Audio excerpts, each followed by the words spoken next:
Well, I just say I agree. I didn't mean to give, because I don't see the BRIC countries as providing that alternative. Okay. I do see the ALBA initiative, the Alliance of the Bolivarian Alliance of Latin America. I do see that, and I do see the proposals put forward by Chavez, the Chavez government, especially with this Bank of the South, alternatives to the IMF and World Bank and Wall Street and U.S. finance capital. This is where I do agree that the target has to be finance capital. But the other thing is, to the extent, and China is a very difficult, almost sometimes gets on your damn nerves, you know, thing. But I do see Chavez, I do see what Gaddafi was proposing, the gold dinar and so on.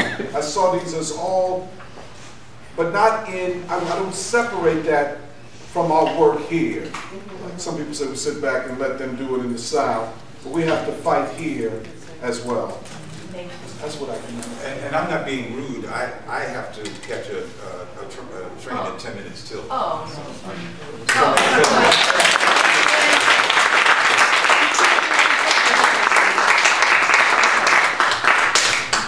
Okay, so we have Betsy.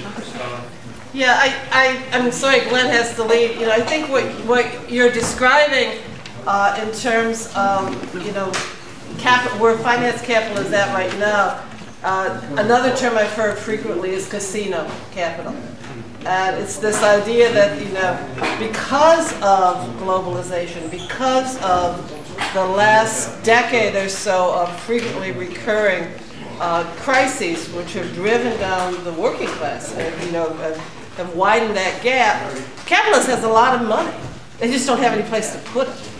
And the problem is their system, the technology in their system, has allowed it to become so productive that every time you amp up production, you have overproduction. And then you can't sell what you produce. So their solution has been to widen the gap of the unemployed. I mean, you look around globally, and I think a statistic from 2 years ago when Occupy happened was that there were 80 million people under the age of 30 who were unemployed. You know, and a lot of them are in urban cities like New York and Chicago and Philadelphia. And so the question is, you know, at the core of capitalism is the idea that profit comes from surplus value of labor, from exploiting labor. If you are not hiring people, if you are not putting people to work to produce something, where's the profit coming? It's a difference between derivatives and investment versus actual capitalist production that has been the core of historical profit at all times. We're seeing technology now come into public services.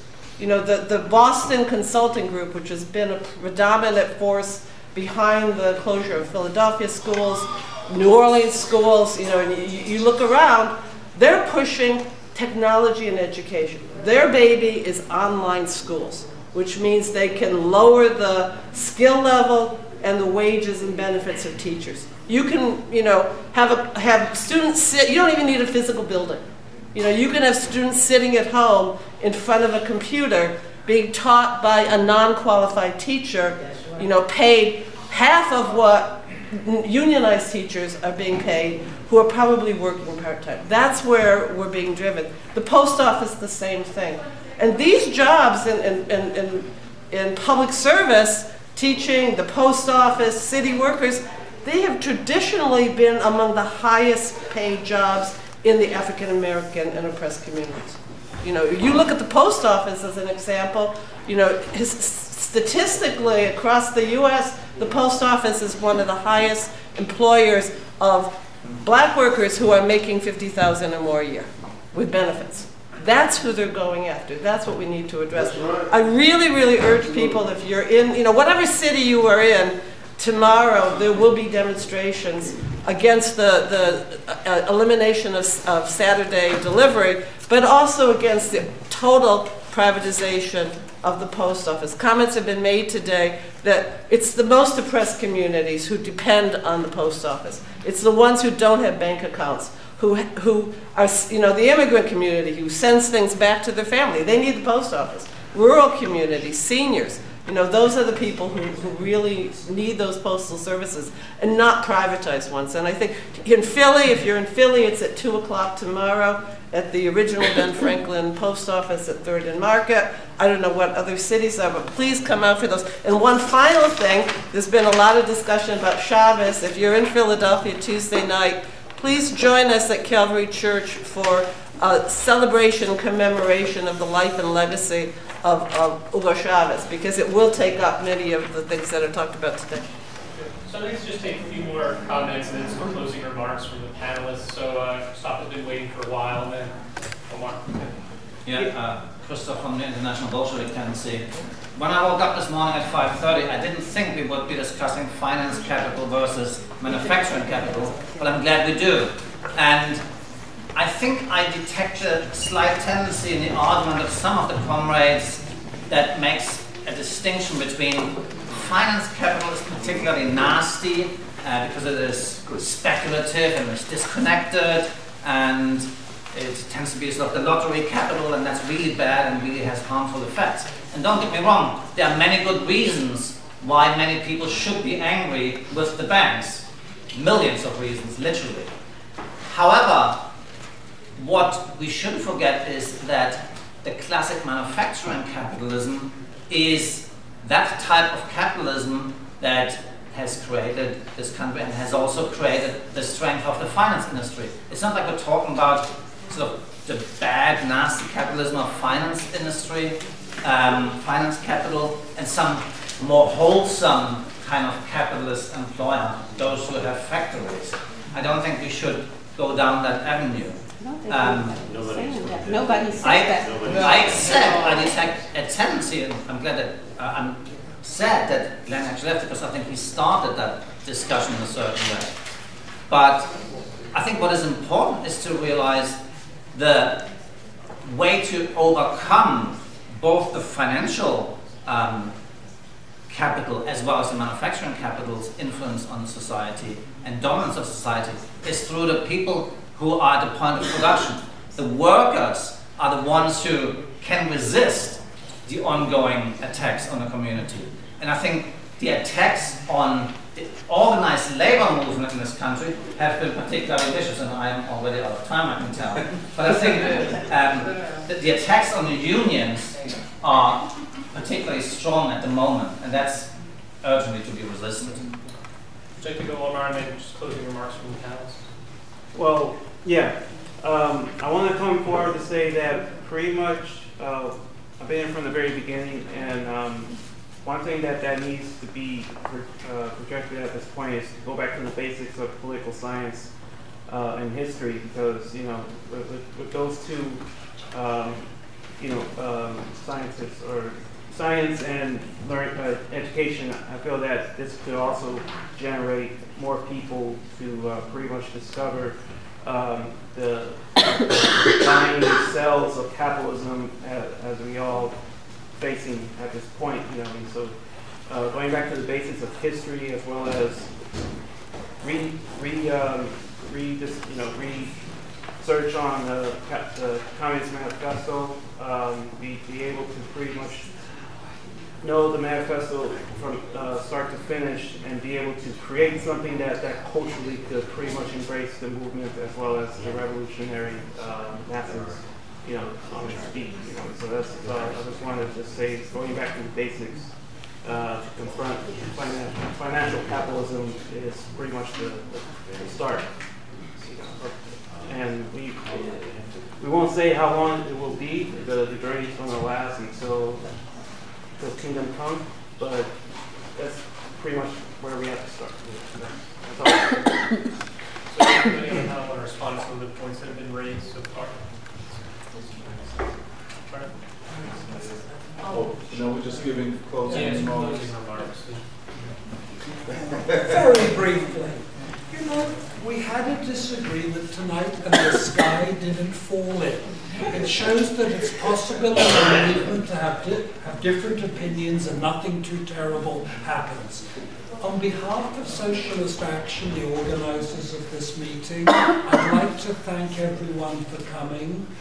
More importantly than what we disagree on, we had broad unity tonight on the Democratic Party and on the Obama administration, and even more importantly than that, we had complete agreement on what we need to do is not to talk but go into action.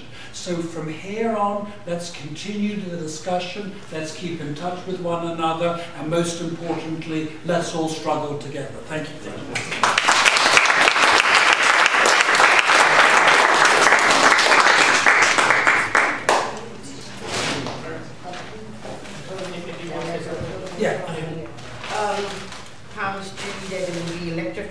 Educational, and just like you said, it's two sides, and but what come out the two sides is information, something that you don't get in your newspaper, something you don't get in a lot of places, it's the I don't know if you recall what the debate, but you got both sides, but the bottom line is we got work to do, and the only way we can do it, an example, Mumia's off of death row, behind the fact that we all pulled together and did that work to get him off of death row. I worked to get him out of the prisons. And I just want to clear up one thing. I was not saying, I'm saying demonstrate, go after that school board. And I'm going to a meeting tomorrow dealing with the school board. Go after that school board, but most important, we got to educate our children ourselves and into what is right. They will never get it from our end because, we're still fighting these schools and, for the miseducation of. It is our job, like what we learned here today, and his sister here, I want to congratulate her, and I see her at Tony Monteiro's class. She brings her daughter all the time. She's like a sponge, and she's bringing it in, and if you don't have it, the brother here got a DVD, and Brother Paul Gibson, and he has a DVD. Very educational, and I think that we need to take it back and play it for other people to hear the discussion here tonight, because it was just that important. I agree with both my comrades that preceded me. This was a great panel. And briefly, I'll just say this. One comes to a meeting like this and leaves with a sense of hope that the left will unite around an agenda of action. And that is very hopeful.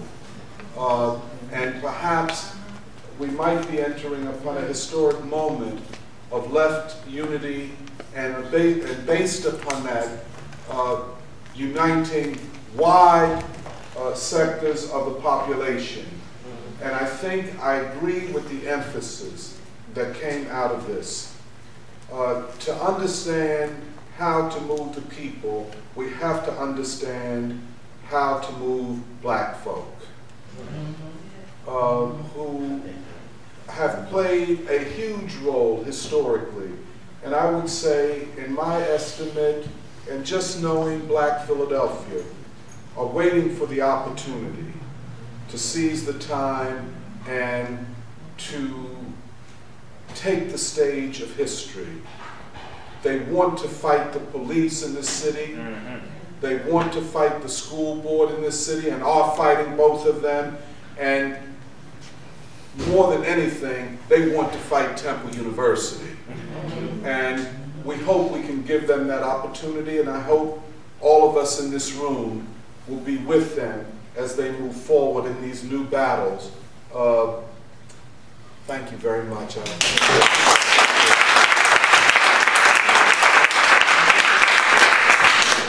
just wanted to say thank you to the woman in the back. I'm grateful for what you said. No, because I think for me, you really delved into the crux of why we're all here.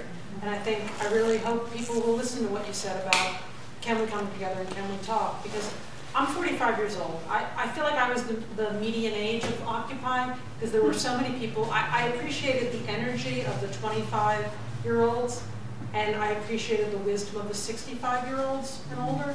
But we have a lot of problems with Occupy, and Andy, I think you spoke to some of those as well. It was not, it didn't work the way we hoped it would work. But Sam has been saying, and I hope he's right, that, and part of what I was trying to say in my presentation is, the conditions are still terrible.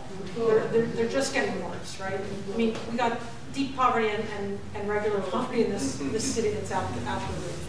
So, you know, I think we're going to see people come back out. So maybe it's going to look different than what Occupy was, but we need to do better next time, and we need to get the pieces in place. So I love your call for groups to come together and for us to build. It's happening. We see it happening in places in Europe, in Germany, where coalitions of the left are figuring out the things we don't, the exact distinctions we don't agree on.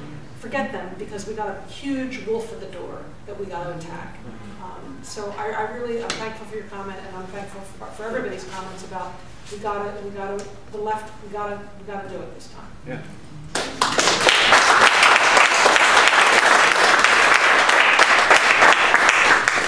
Thank you everybody for coming. This conference was sponsored by Socialist Action. Please sign our mailing list in the back if you'd like to be informed about more events like this, and check out our paper before you go. Thank you very much.